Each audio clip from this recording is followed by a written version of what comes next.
सभी को जय जिनेन्द्र। आज हम भक्तामृत स्तोत्र के इस क्रम में 16वें नंबर के श्लोक का उच्चारण एवं इसका भावार्थ देखेंगे। तो सबसे पहले इसका उच्चारण करते हैं।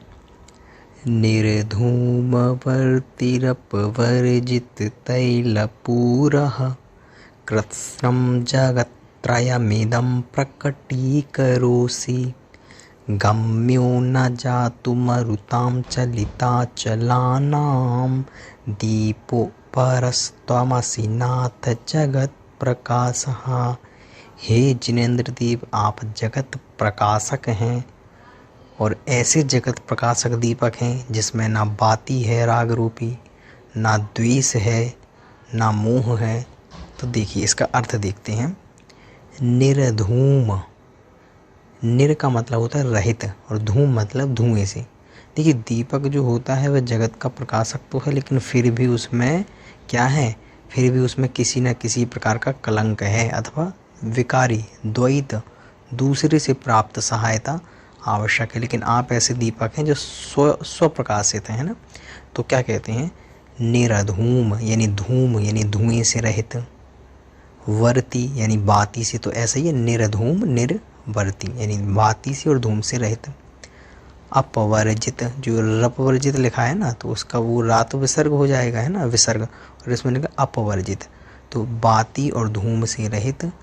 अपवर्जित तैलपूरा, और वर्जित और किससे वर्जित है, तैलपूरा यानी तेल से भी रहित है। पूरा का मतलब पूर्ण यानी जो भरा हुआ रहता है ऐसे। तो कह रहे हैं आप बाती से, तेल से और धुएं से रहित। कृत्स्नम जगत्त्रय यानी जो तीनों जगत यानी संपूर्ण तीनों जगत को अथवा संपूर्ण लोक को।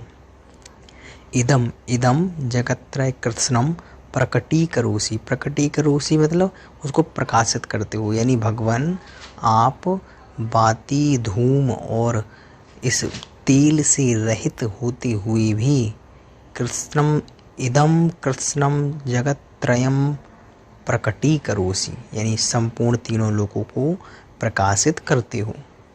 गम्यो न जातु मरुताम चलिता चलानाम, गम्य ना, गम्य मतलब होता है कि जो आपके ज्ञान का विषय बन जाए अथवा जो पकड़ में आ जाए अथवा जो उसकी काबू में हो। तो ये गम्य ना, आप गम्य नहीं हो अथवा आप किसी के बलात् रुकने वाले नहीं हो।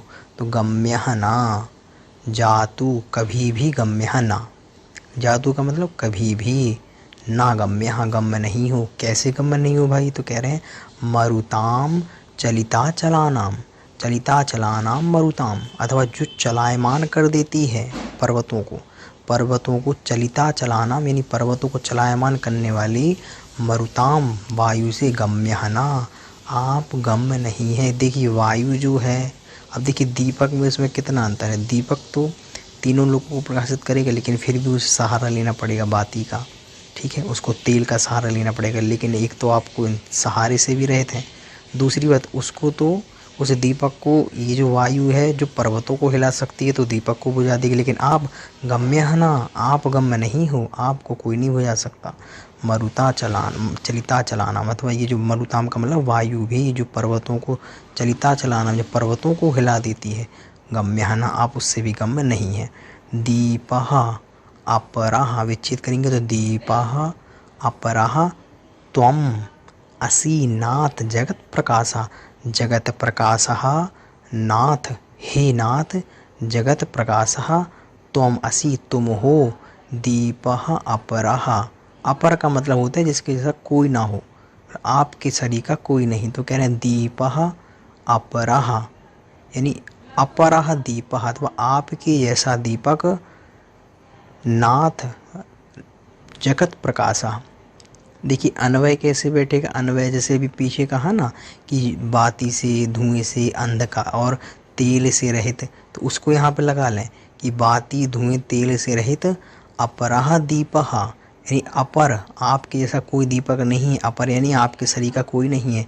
दीपः त्वम यानी तुम, असि यानी हो, नाथ, नाथ तुम हो, और कैसे हो, जगत प्रकाशा यानी संसार को प्रकाशित करने वाले, बाती धूम और तेल से रहित, तीनों लोकों को प्रकाशित करने वाले हे जगत प्रकाशक, आपके जैसा कोई नहीं है, क्योंकि आपको मरुता चलिता चलाना गम्यमाना, यानी जो पर्वतों को हिला देती है ऐसी मरुत के द्वारा भी आप गम्यमान नहीं है। तो कितना अच्छा भावार्थ है ना।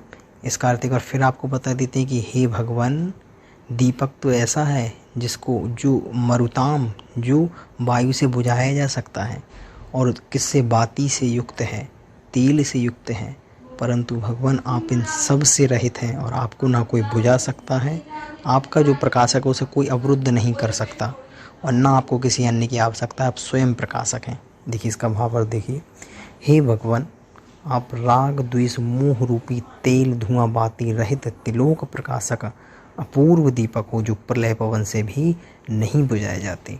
तो इस प्रकार इसका पूर्ण अर्थ हुआ। आप सभी को समझ में आया होगा। सभी को जय जिनेंद्र।